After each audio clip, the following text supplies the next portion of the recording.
തെരഞ്ഞെടുപ്പൊക്കെ കഴിഞ്ഞ് 4-ാം തീയതിക്കായിട്ട് നമ്മൾ എല്ലാവരും കാത്തിരിക്കുകയാണ്. പല രീതിയിലുള്ള പ്രവചനങ്ങളൊക്കെ വരുന്നു. ഇതിനിടയിൽ എനിക്ക് ചോദിക്കാനുള്ളത് പക്ഷേ, ഈ മലപ്പുറം, അതേപോലെ എറണാകുളം പോലുള്ള പ്രദേശങ്ങൾ, ഇവിടെയൊന്നും കയറിക്കൂടാൻ അല്ലെങ്കിൽ പിടിച്ചടക്കാനായിട്ട് മതേതര ശക്തി എന്ന് അവകാശപ്പെടുന്ന LDFന്, CPMന് സാധിക്കുന്നില്ല. എത്രയോ കാലങ്ങളായിട്ട് അതൊരു കീറാമുട്ടിയായിട്ട് നിലനിൽക്കുകയാണ്. ഏത്? ഈ മലപ്പുറം പോലുള്ള പ്രദേശങ്ങളും എറണാകുളം പോലുള്ള പ്രദേശങ്ങളും. എന്തുകൊണ്ടാണത്? അതിന് ഒറ്റവാക്കിലുള്ള ഉത്തരം ഇതാണ്. മലപ്പുറത്ത് മുസ്ലിങ്ങളും എറണാകുളത്ത് ക്രിസ്ത്യാനികളും. മതമാണ് മതമാണ് മതമാണ് പ്രശ്നം എന്ന് ഷാജി പറയുന്നത് നമ്മൾ ഇങ്ങനെയാണ് തിരിച്ചറിയേണ്ടത്. CPMന് ബാലികേറാമലയായിട്ട് മലപ്പുറം മാറുന്നത് എന്തുകൊണ്ട്? മതമാണ്. CPMന് എന്തുകൊണ്ടാണ് എറണാകുളം ജില്ലയിൽ സീറ്റുകളൊന്നും കിട്ടാത്ത തരത്തിലേക്ക് പോകുന്നത്? മതമാണ്. ഇവിടെ ലത്തീൻ കത്തോലിക്കരാണ് ശക്തി, അവരാണ് എല്ലാം നിയന്ത്രിക്കുന്നത് എന്ന് അവർ പറയുന്നു എന്നുള്ളത് നമ്മൾ മനസ്സിലാക്കേണ്ട കാര്യം. പക്ഷേ എറണാകുളം ജില്ലയിൽ എന്താണ്, ക്രിസ്ത്യാനികൾ അല്ലെങ്കിൽ ലത്തീൻ കത്തോലിക്കരെ കൊണ്ട് മാത്രമല്ല CPM തോറ്റു പോകുന്നത്, മുസ്ലിങ്ങളെ കൊണ്ട്. മുസ്ലിങ്ങളും അതുപോലെ ക്രിസ്ത്യാനികളും ഒരുമിച്ച് ചേർന്ന് CPMനെ തോൽപ്പിക്കുന്ന ജില്ലയാണ് എറണാകുളം ജില്ല. മുസ്ലിങ്ങൾ ഒറ്റക്കെട്ടായി എന്ന് CPMനെ തോൽപ്പിക്കുന്ന സ്ഥലമാണ് മലപ്പുറം. ഇത് എന്നും അങ്ങനെ തന്നെ നിൽക്കുകയുള്ളൂ. അതിൽ മാറ്റം വരണമെങ്കിൽ എന്തു വേണം? ഒന്നില്ലെങ്കിൽ ഈ പറയുന്ന മതവിഭാഗത്തിൽ നിന്നുള്ള ആളുകൾ CPMനകത്ത് പ്രവർത്തിക്കാനായിട്ട് തയ്യാറായി വരണം. അത് പക്ഷെ കുറഞ്ഞു വരാനാണ്, വളരെ വളരെ കുറഞ്ഞ് പോകുന്ന ഒരു സ്ഥിതിയിലേക്ക് എല്ലാവരും മതത്തിലേക്ക് ചുരുങ്ങുകയാണ്. അപ്പോൾ മതം വളരെ ശക്തമായ രീതിയിൽ പ്രവർത്തിക്കുമ്പോൾ ഈ മതേതര പാർട്ടിയുടെ ആവശ്യമില്ല. പിന്നെ മതപാർട്ടികൾ മതിയില്ല, മതേതര പാർട്ടി എന്തിനാണ്? കേരളം അങ്ങനെ ചിന്തിച്ചുകൊണ്ടിരിക്കുകയാണ്. കേരളത്തിൽ മതവർഗീയത ശക്തി പ്രാപിച്ചുകൊണ്ടിരിക്കുകയാണ്. അതുകൊണ്ടാണ് ഈ മതമാണ് പ്രശ്നം എന്ന് പറയുന്നത് ഒരു പ്രശ്നമല്ലാതെ ആളുകൾ സ്വീകരിച്ചു തുടങ്ങിയിരിക്കുന്നു. മതം നോക്കിയാണ് ആളുകൾ വോട്ട് ചെയ്യുന്നത്. ഇപ്പോൾ ആലുവയിൽ മുസ്ലിം അല്ലാതെ മറ്റൊരാൾ മത്സരിപ്പിക്കാൻ പറ്റില്ല. ഏത് പാർട്ടി ആയി കഴിഞ്ഞാലും മുസ്ലിമാണ് മത്സരിക്കുന്നത്. CPMന് വേണ്ടി മത്സരിക്കാൻ വരുന്നത് ആരാണ്? ആരിഫാണ് പോകുന്നത്, അല്ലേ?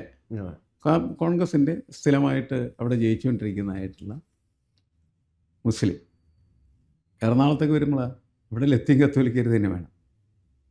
ലത്തീൻ കത്തോലിക്ക മത്സരിക്കുന്നു, എതിരായിട്ട് വരുന്ന ലത്തീൻ കത്തോലിക്ക. ഇങ്ങനെ എല്ലാ സ്ഥലങ്ങളും നമ്മളിങ്ങനെ നോക്കിയാൽ അതിൻ്റെ വലിയ ഒരു പ്രാമുഖ്യം വരികയാണ് ചെയ്യുന്നത്. പെരുമ്പാവൂർ ആ സഭയുടെ ആരെങ്കിലും ആണ് വരുന്നത്. ഇങ്ങനെ വരുന്ന സമയത്തുള്ള പ്രശ്നം എന്താണെന്ന് വെച്ച് കഴിഞ്ഞിട്ടുണ്ടെങ്കിൽ, മതമാണ് ഇതിനെല്ലാം നിയന്ത്രിക്കുന്നത്. മതം CPMൻ്റെ നിയന്ത്രണത്തിലല്ല. അതുകൊണ്ട് മലപ്പുറത്തും എറണാകുളത്തും CPMന് ജയിക്കാനായിട്ട് പറ്റുകയില്ല. ഒരു പ്രത്യേക കാലഘട്ടത്തിൽ ഈ എറണാകുളം ജില്ല എന്ന് പറയുന്നതിൻ്റെ പലയിടങ്ങളും ചുവപ്പ് കേന്ദ്രങ്ങളായിരുന്നു. ആ ചുവപ്പ് കേന്ദ്രങ്ങൾ പോലും മാഞ്ഞുപോയി പിന്നീട്. അതിലൊക്കെ ഈ മതത്തിൻ്റെ ശക്തി വളരെ കൂടുതലാണ് എന്നാണ് നമ്മൾ മനസ്സിലാക്കുന്നത്. അതായത് മാഷ് പറഞ്ഞു വരുന്നത് ഈ മതേതര മൂല്യങ്ങൾ ഇവർക്കിടയിലൊന്നും എത്തുന്നില്ല എന്നുള്ളതാണോ? മതേതര മൂല്യങ്ങൾ വളർത്തിക്കൊണ്ടുവരണമെങ്കിൽ ഒട്ടും വെള്ളം ചേർക്കാത്ത തരത്തിൽ മതേതര മൂല്യങ്ങളുമായിട്ട് പോകാൻ കമ്മ്യൂണിസ്റ്റ് പാർട്ടികൾ തയ്യാറാവണം. ആരെങ്കിലും ഇങ്ങനെ തയ്യാറായാൽ മാത്രമല്ലേ കുറച്ച് ആളുകൾ ആ മൂല്യം ഉയർത്തിപ്പിടിച്ച് പ്രവർത്തിക്കാൻ തയ്യാറാവുകയുള്ളൂ. നേരത്തെ കമ്മ്യൂണിസ്റ്റ് പാർട്ടി അങ്ങനെ ചെയ്തിരുന്നു. പിന്നീട് എന്താ സംഭവിച്ചത്? തെരഞ്ഞെടുപ്പിൽ ജയിക്കണം. തെരഞ്ഞെടുപ്പിൽ ജയിക്കേണ്ട മതേതര മൂല്യം പോരാ എന്ന് CPMന് തോന്നി. അങ്ങനെ എന്ത് ചെയ്യുമെന്ന് വെച്ച് കഴിഞ്ഞിട്ടുണ്ടെങ്കിൽ, ഒരു പഞ്ചായത്ത് തിരഞ്ഞെടുപ്പ് വരുന്ന സമയത്ത് ഒരു വാർഡിൽ ഒരാളെ സ്ഥാനാർത്ഥിയാക്കാൻ തീരുമാനിക്കുമ്പോൾ ആ പ്രദേശത്തുള്ള മതം ഏത് എന്ന് നോക്കി, സമുദായം ഏത് നോക്കി, ആ സമുദായത്തിൽ ഒരാളെ കൊണ്ട് മത്സരിപ്പിക്കും. ഇപ്പം പേരാമ്പ്രയിൽ, കോഴിക്കോട് ജില്ലയിൽ ഫാത്തിമ തഹ്ലിയെ തോൽപ്പിക്കാനായിട്ട് CPMൻ്റെ പ്രചരണ വാഹനത്തിലൂടെ വന്ന അനൗൺസ്മെൻറ്റ്, അതിൽ പറഞ്ഞത് ഇവിടെ ഒരു സ്ഥാനാർത്ഥിയുണ്ട്, ഞങ്ങളുടെ കൗമുലക്കുട്ടിക്ക് വോട്ട് ചെയ്യൂ എന്ന് പറഞ്ഞാണ് പ്രചരണം നടത്തുന്നത്. അപ്പം ഇതിനെതിരെ മതേതര ശക്തികൾ, മനുഷ്യത്വ ബോധത്തിൽ വിശ്വസിക്കുന്നവർ ഞങ്ങൾക്ക് വോട്ട് ചെയ്യൂ എന്നായിരുന്നു അവരുടെ ആ ഇതിൽ പറഞ്ഞിരുന്നത്. അപ്പം CPMും ഇവിടെ നടത്തുന്നതും അല്ല, അവിടെ കുറച്ച് നാളായിട്ട്. പക്ഷെ അതോടെ ഗുരുവായൂർ നമ്മുടെ B. ഗോപാലകൃഷ്ണൻ തമ്മിൽ നടത്തുന്നതിൽ എന്തെങ്കിലും വ്യത്യാസമുണ്ടോ? അല്ല, അത് വ്യത്യസ്തമുണ്ട്. കോalition പറയുന്നതല്ലല്ല പേരാമ്പ്രയിൽ പറയുന്നത്. പേരാമ്പ്രയിൽ പറയുന്ന രാഷ്ട്രീയം എന്ന് പറയുന്നത് മതേതര രാഷ്ട്രീയത്തിൻ്റെ വാചകങ്ങൾ തന്നെയാണ്. പക്ഷേ പേരാമ്പ്ര എങ്ങനെയാണ് കൂടുതൽ വർഗീയമായത്? ഷാഫി പറമ്പിൽ അവിടെ പ്രസംഗിക്കാൻ വരുന്നതോടുകൂടിയാണ്. ഷാഫി പറമ്പിലാണ് അതിനെ കൂടുതൽ തീപിടിപ്പിച്ച് വർഗീയതയിലേക്ക് കൊണ്ടുവരുന്നതെന്നാണ് ഞാൻ പറയുന്നത്. കാരണം അതിൻ്റെ മുതലെടുപ്പ് നടത്തുന്നത് കോൺഗ്രസ് ആയിരിക്കാം, മുസ്ലിം ലീഗ് ആയിരിക്കാം. അല്ല, അത് തെറ്റല്ലേ മാഷേ? കാരണം എന്താണെന്ന് വെച്ച് കഴിഞ്ഞാൽ ഷാഫി എവിടെയാണ് അത്തരത്തിലുള്ളൊരു മതം വിൽക്കുന്ന രീതിയിലുള്ള പ്രയോഗങ്ങളോ അല്ലെങ്കിൽ വർത്തമാനങ്ങളോ എവിടെയാണ് ഷാഫി നടത്തിയത്? നമ്മൾ മനസ്സിലാക്കേണ്ടതെന്ന് വെച്ചാൽ, ഒരാൾ അത്തരം വാക്കുകൾ ഉപയോഗിക്കുന്നത് കൊണ്ട് മാത്രമല്ല അയാൾ അതിനെ ഉൽപ്പാദിപ്പിക്കുന്നത്. അയാളുടെ ബോഡി ലാംഗ്വേജും അയാളുടെ പൊതുവായിട്ടുള്ള അതിൻ്റെ ഒഴുക്കുകളും പ്രവർത്തനങ്ങളും ഒക്കെ വളരെ പ്രധാനപ്പെട്ടതാണ്. നമ്മൾ നിഷേധിച്ചിട്ട് കാര്യമില്ല. നമ്മൾ എന്താണ് മുസ്ലിം ലീഗിൻ്റെ ഷാജി നിങ്ങൾക്ക് എന്ത് ചെയ്യാൻ പറ്റുന്നുണ്ട്? അയാൾ മതം പറയുന്നവരെ നിങ്ങൾക്ക് തോന്നും. കാരണം എന്താണ്? കാരണം അയാൾ മതമാണെന്ന് പറയുന്നു. ഷാഫി അത് പറയുന്നില്ല എന്ന് മാത്രമേ ഉള്ളൂ. ഇവർ രണ്ടുപേരും ചെയ്തുകൊണ്ടിരിക്കുന്ന പ്രവൃത്തി ഒന്ന് തന്നെയാണ്. അങ്ങനെയാണ് ഞാനതിനെ വിലയിരുത്തുന്നത്. അത് തന്നെ CPM വേറെ രീതിയിൽ ചെയ്യുന്നതിൻ്റെ ഫലമായിട്ട് എല്ലാവരും ഇത് മാത്രം ചെയ്യുന്നവരായി മാറിക്കഴിയുന്നൊരു സാഹചര്യമാണ് കേരളത്തിൽ നിലനിൽക്കുന്നത്.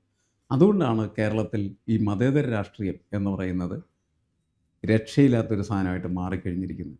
രക്ഷയില്ല. ഞാൻ മതേതര രാഷ്ട്രീയമായിട്ട് ആർക്കും മുന്നോട്ട് പോകാൻ പറ്റാത്ത തരത്തിലേക്ക് കേരളം വർഗീയവൽക്കരിക്കപ്പെട്ടു. മതത്തിൽ അധിഷ്ഠിതമായിരിക്കുന്ന രാഷ്ട്രീയ പ്രവർത്തനമാണ് എല്ലാവരും നടത്തുന്നത്. ആരാണ് അതിന് ഉത്തരവാദി? ഞാൻ നോക്കുന്നത് പാലക്കാട് ഷാഫി ജയിക്കുന്നത് പോലെ മറ്റാളുകൾക്ക് ജയിക്കാനായിട്ട് പറ്റാതിരിക്കുന്നത്.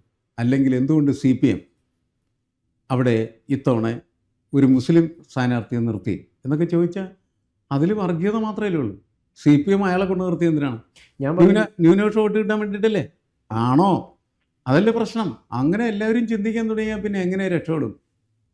നമ്മുടെ സമൂഹം രക്ഷപ്പെടില്ല. അല്ല, ഈ ഹിന്ദുക്കൾക്കിടയിലും ഈ രീതിയിലുള്ള വർഗീയ ബോധം വളരെ രൂക്ഷമായി. അതാണ് കോalition പറയുന്നത്. അതിനാണ് ഗുരുവായൂർ എന്ന് പറയുന്ന സ്ഥലം, ഗുരുവായൂർ ക്ഷേത്രം ഇരിക്കുന്നു എന്നുള്ളതിൻ്റെ പേരിൽ ഞാനത് നേരത്തെ അവിടെ നമ്മൾ ഡിസ്കസ് ചെയ്യുമെന്ന് പറഞ്ഞത്.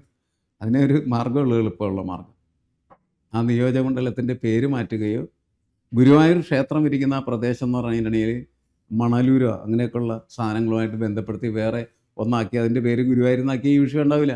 കാരണം ഗുരുവായൂർ ക്ഷേത്രം ഇരിക്കുന്നതിന് പടിഞ്ഞാറ് വശം ആ കടലോര പ്രദേശം, അവിടെയൊക്കെ വലിയ തരത്തിൽ മുസ്ലിം ഭൂരിപക്ഷ പ്രദേശമാണ്. അങ്ങനെ ഗുരുവായൂർ നിയോജകമണ്ഡലം മുസ്ലിം ഭൂരിപക്ഷ പ്രദേശമായി മാറിക്കഴിഞ്ഞിരിക്കുകയാണ്. അവിടെ ഈ മതത്തിൽ അധിഷ്ഠിതമായിരിക്കുന്ന രാഷ്ട്രീയത്തിൽ BJPക്കാരൻ തന്നെ ജയിക്കണമെങ്കിൽ അവിടെ മുസ്ലിമിനെ കൊണ്ടു നിർത്തേണ്ടി വരും. ഇപ്പോൾ കോalition ഈ പറയുന്ന കാര്യം അതാണ് പ്രശ്നം. കോalition അത് മനസ്സിലാക്കേണ്ട കാര്യമാണ്. അതിന് ആകെ ചെയ്യാവുന്ന കാര്യം എന്ന് പറയുന്നത് നമ്മൾ മതേതര രാഷ്ട്രീയം ഉപേക്ഷിക്കുകയോ അല്ലെങ്കിൽ വെള്ളം ചേർക്കാത്ത മതേതര രാഷ്ട്രീയം സ്വീകരിക്കുകയോ ചെയ്യുക എന്നുള്ളതാണ്. മതേതര രാഷ്ട്രീയം ഉപേക്ഷിച്ച് കഴിഞ്ഞാൽ നിങ്ങൾക്ക് മതവാദമായിട്ട് നടക്കാൻ കുഴപ്പമുണ്ടല്ല. അവസാനമായിട്ടൊരു കാര്യം ചോദിക്കാം. പക്ഷേ ഇപ്പം നമ്മളെ എല്ലാവരെയും കണക്ട് ചെയ്യുന്ന ഒരു പ്രധാനപ്പെട്ടിട്ടുള്ള കാര്യമുണ്ട്. അതിൽ മതമോ മറ്റു വിഷയങ്ങളൊന്നുമില്ല, എല്ലാം കോമൺ ആണ്. പക്ഷേ ഈ കോമൺ തിങ് നമ്മൾ മറന്നുകൊണ്ട് ഞാൻ ഹിന്ദു ആണെന്നും മറ്റേയാൾ മുസ്ലിം ആണെന്നും ഇവൻ ക്രിസ്ത്യൻ ആണെന്ന് പറയുന്ന ഈ ബോധത്തിലേക്ക് ആളുകൾ ചുരുങ്ങുകയാണ്. അതൊരു യാഥാർത്ഥ്യം തന്നെയാണ്. എങ്ങനെ ചുരുങ്ങിയെന്ന് ഉള്ളത് ലളിതമായി ഞാൻ അധികം സംസാരിക്കില്ല, നമുക്ക് സമയമായി. എങ്ങനെ ചുരുങ്ങിയെന്ന് ചോദിച്ചു കഴിഞ്ഞിട്ടുണ്ടെങ്കിൽ, നമുക്കിപ്പോൾ ഇന്ത്യക്ക് സ്വാതന്ത്ര്യം കിട്ടുന്ന സമയത്ത് സ്വാതന്ത്ര്യത്തിന് വേണ്ടിയുള്ള പോരാട്ടങ്ങൾ നടക്കുമ്പോൾ ഒരിക്കലും ഞാൻ ഹിന്ദു, ഞാൻ മുസ്ലിം, ഞാൻ ക്രിസ്ത്യാനി എന്ന് ചിന്തിച്ചിരുന്നില്ല ആൾ. ഞാൻ ഇന്ത്യക്കാരൻ എന്നാണ് ചിന്തിച്ചിരുന്നത്. ഇന്ത്യയുടെ സ്വാതന്ത്ര്യമാണ് ആവശ്യം. അന്നത്തെ രാഷ്ട്രീയവും അങ്ങനെ അവരിൽ നല്ല രീതിയിൽ പ്രോജ്വലമായിട്ടുള്ള രീതിയിൽ പ്രവർത്തിക്കുകയും അവർ രാഷ്ട്രീയ മനുഷ്യനായിരുന്നത്. പൊളിറ്റിക്കൽ ഇൻഡിവിഡലാണ്. ആ പൊളിറ്റിക്കൽ ഇൻഡിവിഡൽ കുറേശ്ശെ എന്ത് ചെയ്തു? നഷ്ടപ്പെടാൻ തുടങ്ങി. ഇപ്പോൾ പൂർണ്ണമായിട്ടും പൊളിറ്റിക്കൽ ഇൻഡിവിഡൽ ഇല്ല കേരളത്തിൽ. അതിന് പകരമാണ് അത് ഈ മതവ്യക്തി എന്ന് പറയുന്ന രീതിയിലേക്ക് മാറ്റം ചെയ്യപ്പെട്ടിരിക്കുന്നത്. രാഷ്ട്രീയ വ്യക്തി മതവ്യക്തിയായി മാറിയ പശ്ചാത്തലത്തിലാണ് നമ്മളിങ്ങനെ മുസ്ലിമിനെക്കുറിച്ചും ക്രിസ്ത്യാനിയെക്കുറിച്ചും ഹിന്ദുവിനെക്കുറിച്ചും സംസാരിക്കാനായിട്ട് രാഷ്ട്രീയത്തിൽ തയ്യാറാവും. അത് മാറണം. ഈ മതബോധത്തിലേക്ക് ചുരുങ്ങുന്നത് കൊണ്ട് തന്നെയാണോ ഈ മലപ്പുറവും എറണാകുളവും തെരഞ്ഞെടുപ്പ് രാഷ്ട്രീയം വരുമ്പോൾ CPMന് പിടിച്ചടക്കാൻ പറ്റാത്തത്?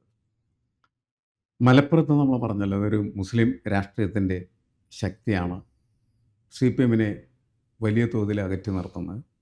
എറണാകുളത്താണെന്ന് വെച്ച് കഴിഞ്ഞാൽ ക്രൈസ്തവ സഭകളുടെ സ്വാധീനവുമാണ് സി പി എമ്മിനെ ഈ പാർലമെൻറ്റ് രാഷ്ട്രീയത്തിൽ പരാജയപ്പെടുത്തിയിട്ടുണ്ട്. അത് പരിഹരിക്കാൻ വേണ്ടിയിട്ട് സി പി എം എന്ത് ചെയ്യുന്നത് വെച്ചാൽ സി പി എമ്മിൻ്റെ മതേതര രാഷ്ട്രീയത്തെ പോലും ഉപേക്ഷിക്കാൻ തയ്യാറാവും. അതിൻ്റെ ഒരു ഗതികേട് കേരളത്തിന് സംഭവിക്കുന്നത് എന്താണ്? കേരളത്തിൽ മതേതര മൂല്യം വീണ്ടും വീണ്ടും ക്ഷയിച്ചുകൊണ്ടിരിക്കുന്നതാണ്.